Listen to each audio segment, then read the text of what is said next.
Hello guys, मेरा नाम है योगेश पारिक और आज हम सीखने वाले हैं गूगल शीट में कंडीशनल फॉर्मेटिंग रूल किस तरीके से यूज किया जाता है। जैसे आपको अगर मैं दिखाऊं तो यहाँ पर ये एक टेबल बनी हुई है। अगर मैंने एप्पल सेलेक्ट कर रखा है तो एप्पल हाईलाइट हो रखा है, और एप्पल की जगह अगर मैं कुछ और सेलेक्ट कर देता हूँ, मैंगो सेलेक्ट कर दिया तो मैंगो हाईलाइट हो गया। इसके लिए मैंने यहाँ पर डाटा वैलिडेशन लगा रखा है। अब इसको इस तरीके से बनाना कैसे है उसको देख लेते हैं। तो उसके लिए हम लोग चलते हैं मेरी दूसरी शीट पे। यहाँ पर टेबल पहले से रेडी की हुई है।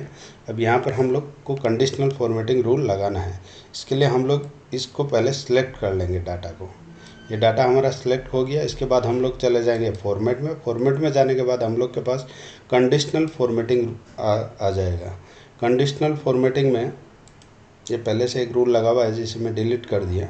अभी यहाँ पर हम लोग रूल ऐड करेंगे। तो A4 C9 इसकी जो डाटा की रेंज है वो आ गई है यहाँ पे। अगर नहीं आती है तो आप अपने से डालनी होगी। इसके बाद फॉर्मेट सेल शिफ्ट में आपको दे देना है कस्टम फॉर्मूलाइज, और यहाँ पे वैल्यू ऑफ फॉर्मूला में आपको लिख देना है इक्वल्स D2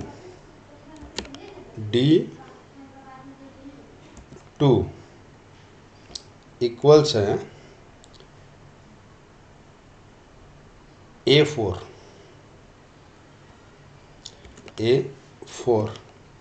और इसको लॉक कर देना है डॉलर के निशान से। तो डॉलर के निशान से इसको लॉक करने के लिए हम लोग डॉलर का उपयोग करेंगे, और इस ए को भी हम लोग वन साइड लॉक कर देंगे। ये लॉक हो गया। इसके बाद यहाँ पर ऑप्शन है कलर चूज करने का। तो यहाँ से हम लोग कोई भी एक कलर चूज कर लेते हैं। जैसे ये वाला कलर चूज कर लिए और इसको डन कर देंगे। इसको डन करने के बाद ये हमारा लग गया रूल।